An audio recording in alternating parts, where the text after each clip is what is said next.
It is the agenda for the 21st century you're living in today. For a brave new world where everything that you cherished and held true will no longer exist. Believe it or not, the year 2017 is just about 2 weeks away. The countdown is on in New York City's Times Square. The numerals 1 and 7 have arrived. These numbers are more than 2 meters tall. They will complete the 2017 sign that will light up at midnight on December 31st as that famous crystal ball drops. And when all the numerals of 2017 are lit up, they will use a total of 496 LED bulbs to ring in the new year.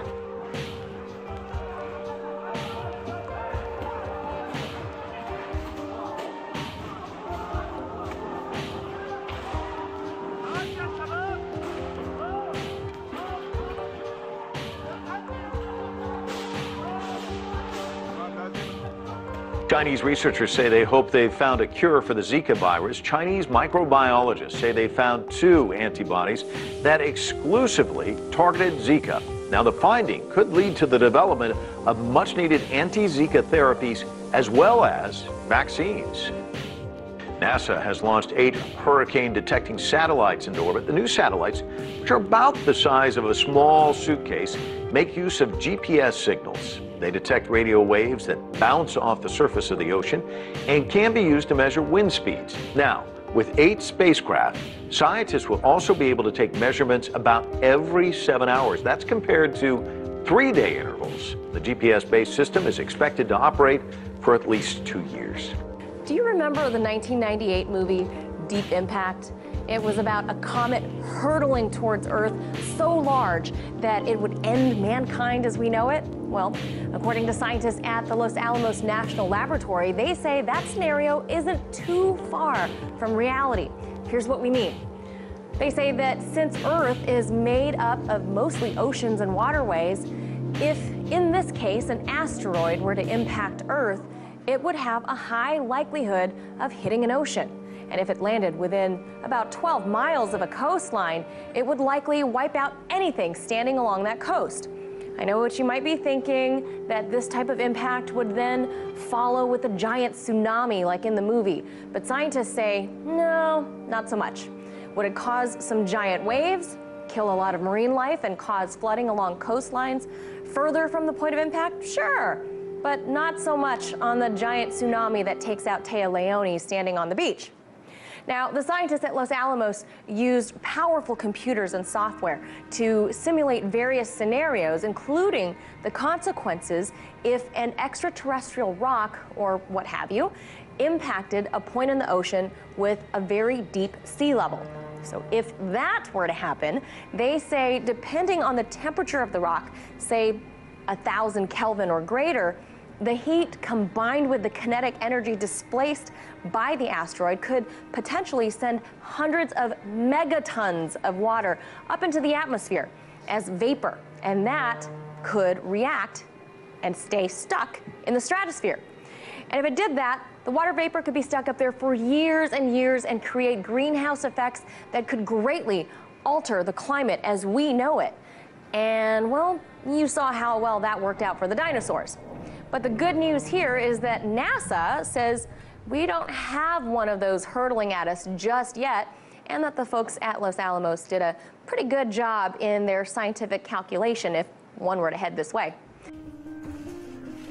South Korea's bird flu alert is at its highest level for the first time ever, as officials warn that an outbreak of the virus has spread to birds nationwide.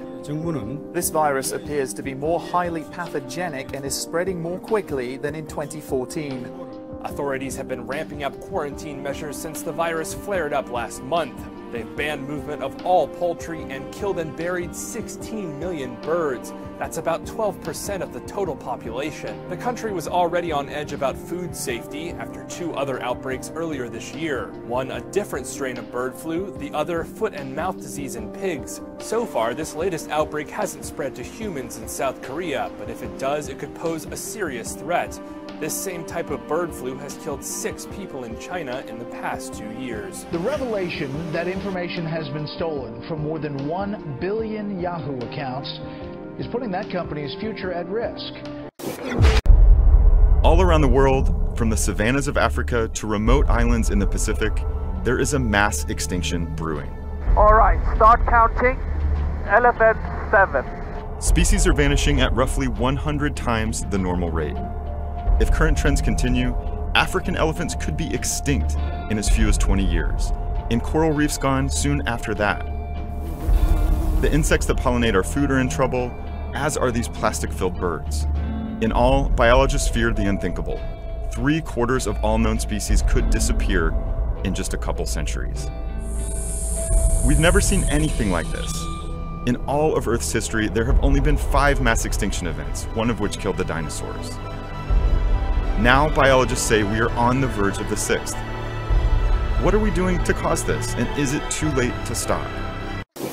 So the wind chill is the big story. The heart of the cold air is streaming all the way from New England, stretching back in to the northern plains in the Midwest. But the wind chill, as you're in the teens to 20s, all the way back down to the southeast United States, heart of the cold, will gradually ease through the day today. Meanwhile, coast to coast, we have winter storm warnings and winter weather advisories all the way from the west coast to the east coast, with a storm that's going to be pressing from west to east, spreading a big swath of snow from the northern plains to the Midwest and New England heading through the day tomorrow. So how much snow is going to fall? Big swath of 3 to 6 inches, although the deeper blues and purple all the way from parts of the Rockies stretching into the Great Lakes could see over a foot in a few spots. The Arctic as a whole is warming at least twice as fast as the rest of the planet. For more on that, let's turn to Dr. Reese Halter, conservation biologist, truth seeker for sure. My friend is with us tonight. Dr. Halter, tell us about this NOAA report. How accurate is it annually? Your take on it.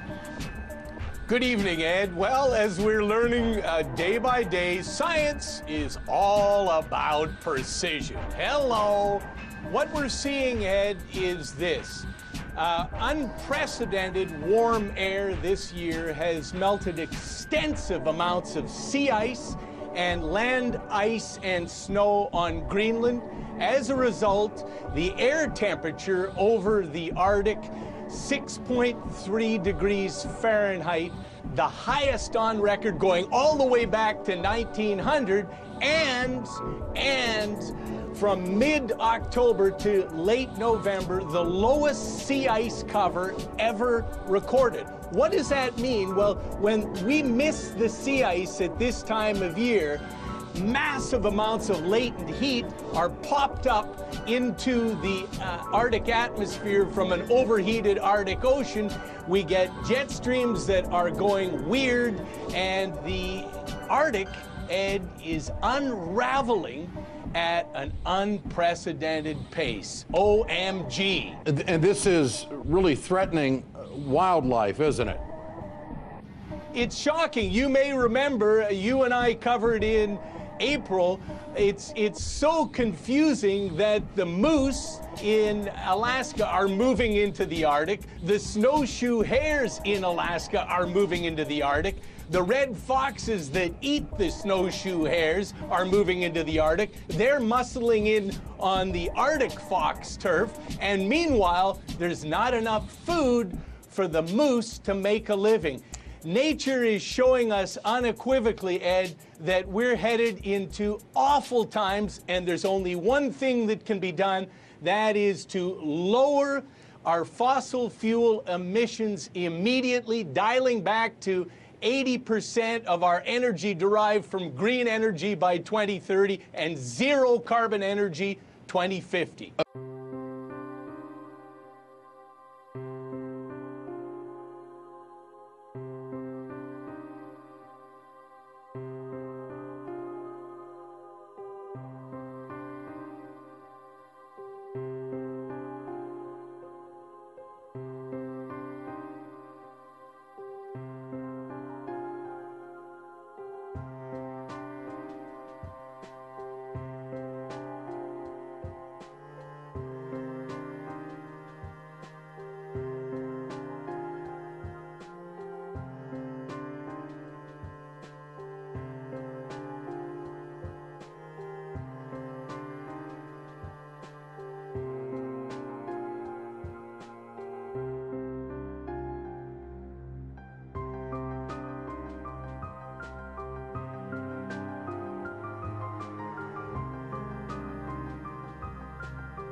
Meanwhile, we are also following new details on the Russians' motives for hacking and meddling in the U.S. presidential election. Investigators believe again that Russian President Vladimir Putin and his intelligence network had other targets besides America's political campaigns. Well, our sources have been telling us for some time now that the intelligence community has high confidence that this is something that happened, this campaign of cyber attacks, hacks, happened because the Russian government wanted and favored Donald Trump. Now, there are disagreements in the law enforcement intelligence community about that information and proving intent. Vlad, as you know, the FBI is a different standard. It has to build a case that could eventually lead to some sort of prosecution, although, it's unclear whether you can prosecute anybody in this case. However, the standard for the FBI is different. And so is there evidence of intent here that the Russians were working specifically to put the finger on the scales in favor of candidate Trump? Based on uniform intelligence assessments, the Russians were responsible for hacking the DNC, and that as a consequence, it is important for us to review all elements of that and make sure that we are preventing that kind of interference through cyber attacks in the future.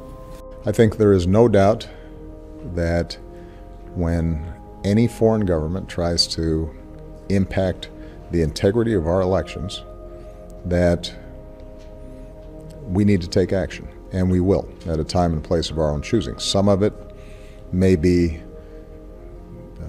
explicit and publicized, some of it may not be. But Mr. Putin is well aware of my feelings about this because I spoke to him directly about it. Meanwhile, incoming President Donald Trump has once again rejected the conclusion that Russia manipulated the U.S. election. He hinted that the White House only looked into this because of his win. On Wednesday, the White House admitted that President Barack Obama had known about the hackings prior to the election, but refrained from acting on it to avoid being seen as meddling. This is not the first time Trump is venting his anger against the hacking investigation.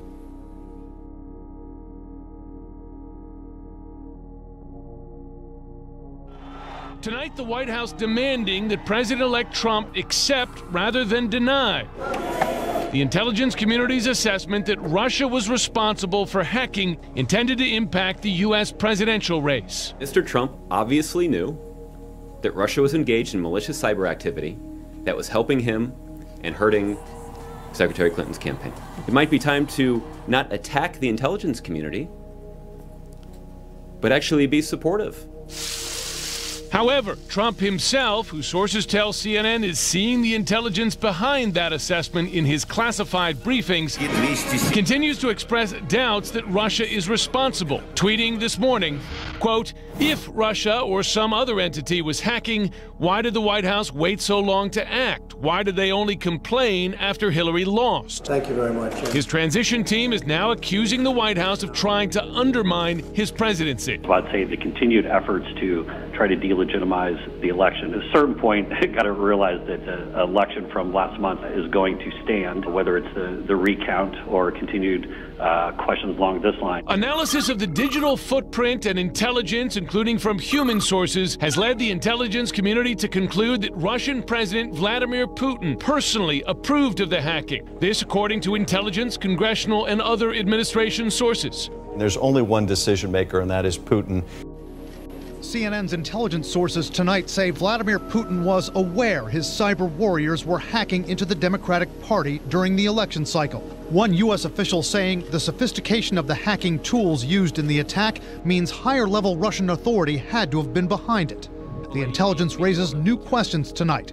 With the CIA's assessment that Putin wanted Donald Trump to win, what was his motivation? This is the first genuinely, unconditionally pro-Russian president, and not just pro-Russian, but pro-Putin president in recent memory, in modern American history. What does Putin stand to gain from Trump's presidency? Experts say Putin's first priority, dealing with the tough economic sanctions on Russia. Russia has been trying to get these lifted without really doing anything in return, and they're very much hoping that Trump will do that. Lifting sanctions on Russia is something Trump's already said he'll consider. We'll be looking at that, yeah, we'll be looking. Those sanctions were leveled to punish Putin's regime for illegally taking over Crimea by force. Analysts say Putin is hoping Trump will back off America's opposition to his land grab in Ukraine. The fact is that there has been hacking by the Russians. We're clear on that. It goes up to the highest levels of the Russian government. We're clear on that. And this is like, as the former CIA director said, this is like a 9/11 for us. You know, I was shocked when I saw this news on the television. I have nothing to add. I think that the stupidity and hopelessness of such an attempt to convince people of this is obvious.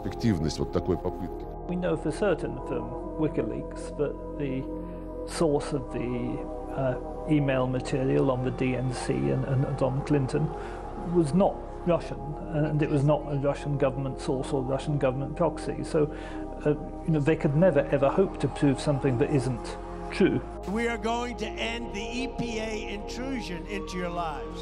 I will also cancel all wasteful climate change spending. It's comments like those from the president-elect that have sparked this. Science and research is under attack. What do? Stand up, fight back. Scientists and researchers taking to the streets, not a group known for protesting. They're now at the forefront of a nationwide race to retrieve and save massive amounts of climate change data from government websites. They fear years of research that cannot be recreated will become less accessible or worse. Stop! Under a Trump administration. There's a lot of critical information that the government collects. Some of it is the health of our river. Some of it relates to how much the seas are rising.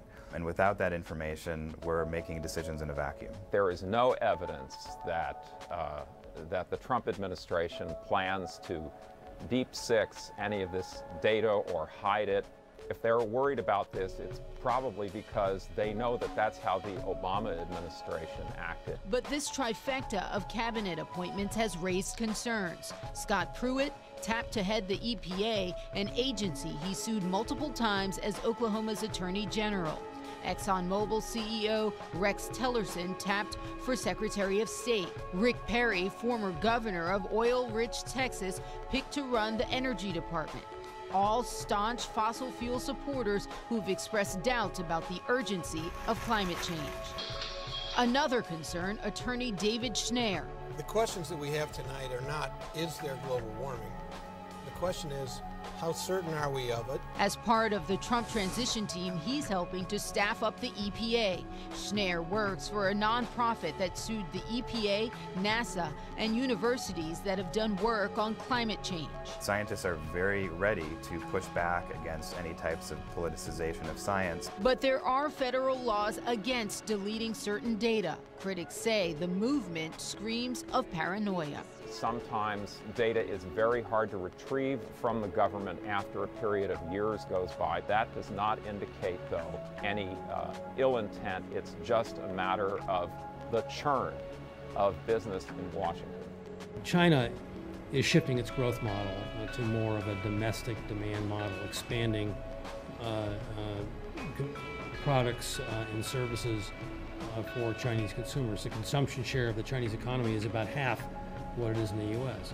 The U.S. has an opportunity to participate in the expansion of domestic Chinese markets if we can reach agreement on market access through a bilateral investment treaty. And I've been a big advocate of leaders like Mr. Trump and Xi Jinping of finally saying enough of this 8-year negotiation process, and let's reach agreement and move ahead in a way that benefits both countries and the companies in both countries. So rather than viewing the relationship as a risk, this frames the relationship as a win-win opportunity for both.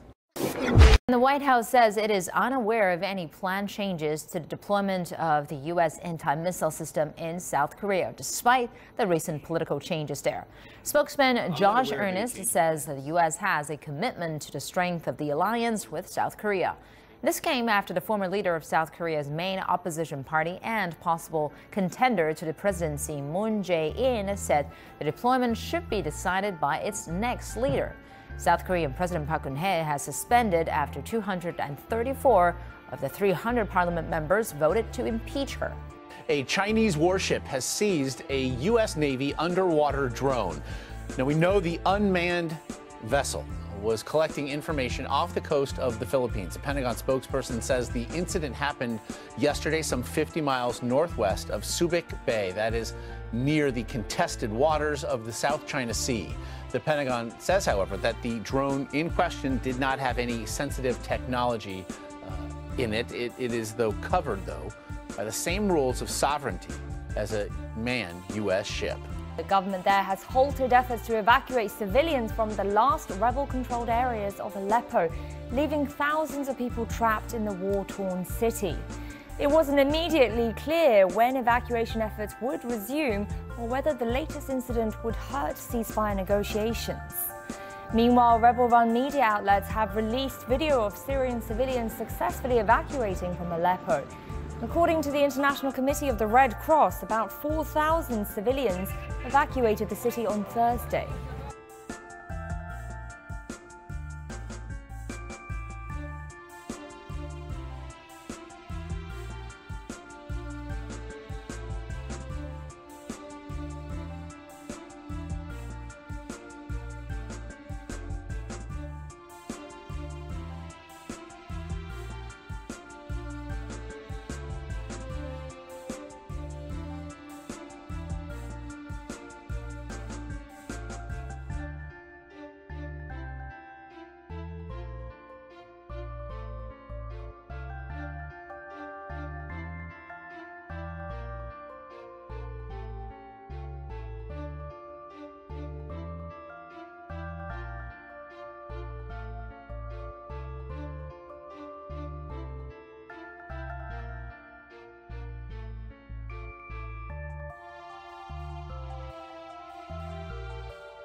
Meanwhile, another dire situation in the besieged, war-torn city of Aleppo.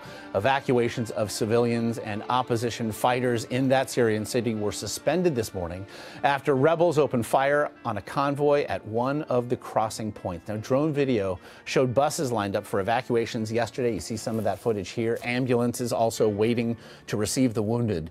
The number of people left, though, inside the city, still held by the rebels, particularly in its eastern quadrant, is not clear. We also don't know if or when the evacuations will begin anew.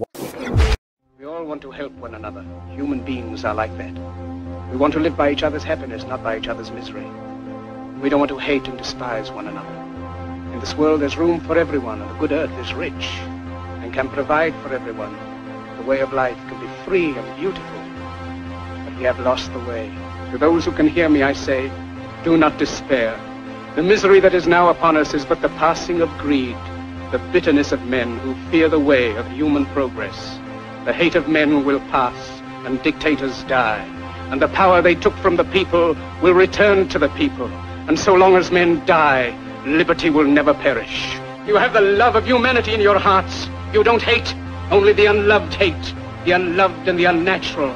In the 17th chapter of St. Luke it is written, the kingdom of God is within man, not one man nor a group of men, but in all men, in you. You, the people, have the power. Then in the name of democracy, let us use that power. Let us all unite.